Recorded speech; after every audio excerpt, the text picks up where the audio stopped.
मित्रों, क्या आपने कभी महसूस किया है कि दुनिया बदल रही है? रिश्ते कमजोर हो रहे हैं और सच बोलना मुश्किल होता जा रहा है। क्या कभी आपने सोचा है कि जब अंधेरा अपनी हद पार कर जाता है, तो रोशनी कहां से आती है? शास्त्रों कहते हैं कि जब धर्म लड़खड़ाता है, तब भगवान स्वयं धरती पर आते हैं।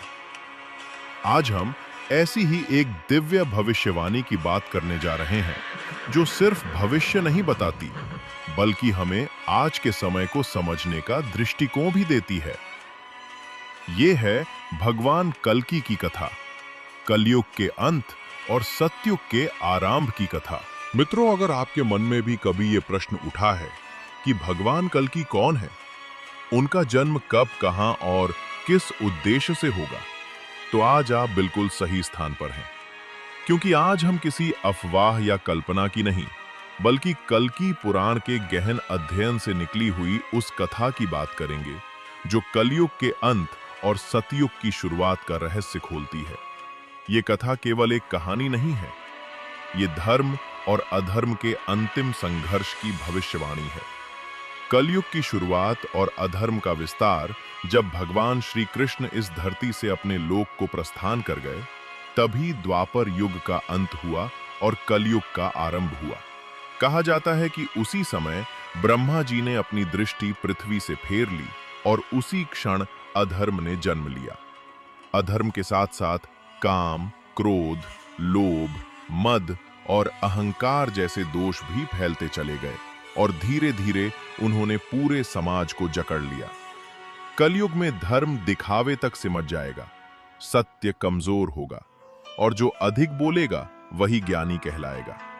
राजा प्रजा की रक्षा नहीं, बल्कि उसका शोषण करेंगे। गुरु का सम्मान नहीं रहेगा और शिष्य ही गुरु की निंदा करेंगे। देवताओं की चिंता और भगवान विष्णु का वचन, जब पृथ्वी पर अधर्म असहनीय हो गया, तब सभी देवता मां पृथ्वी के साथ ब्रह्मा जी के पास पहुंचे और फिर ब्रह्मा जी के नेतृत्व में भगवान विष्णु की स्तुति की गई। तभी भगवान विष्णु ने कहा, जब अधर्म अपनी सीमा पार कर लेगा, तब मैं स्वयं इस धरती पर अवतार लूंगा।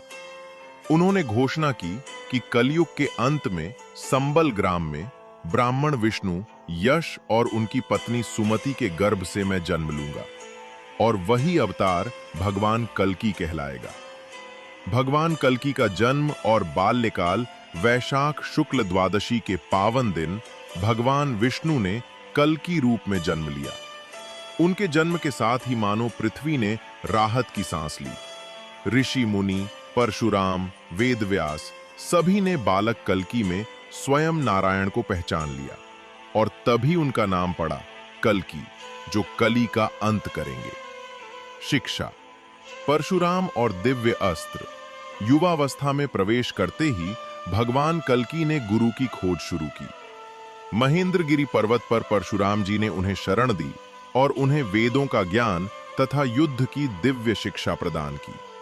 शिव भक्ति से प्रसन्न होकर भगवान शंकर ने भी कल्कि को दिव्य अस्त्र शस्त्र और तेजस्वी अश्व प्रदान किया। पद्मा और रमा, प्रेम और धर्म का संगम।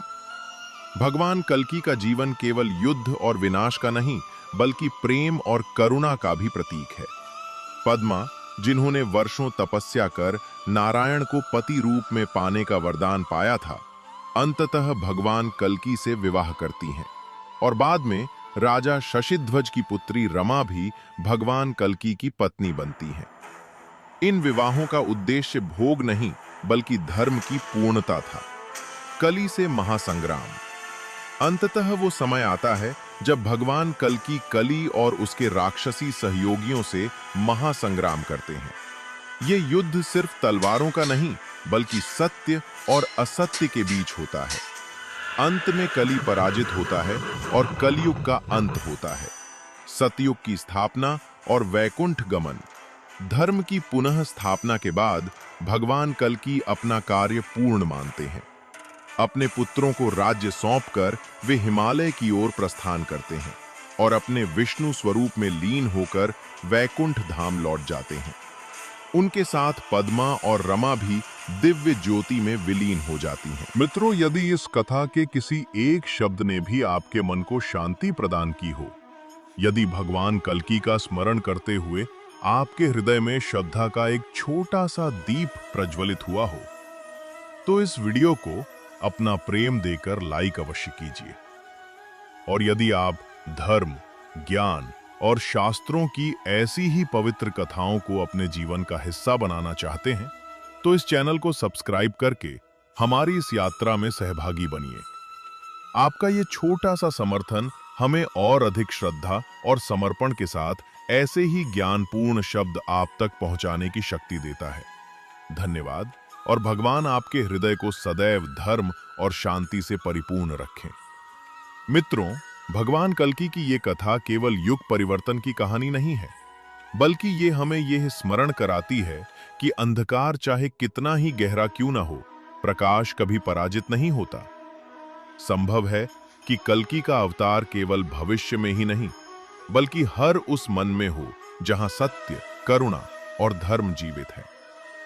यदि ये कथा आपके हृदय को तनिक भी स्पर्श कर पाई हो, तो इसे केवल सुनकर न छोड़ें, बल्कि अपने जीवन में धर्म और सत्य को स्थान दें, क्योंकि जब हम स्वयं बदलते हैं, तभी युग बदलता है।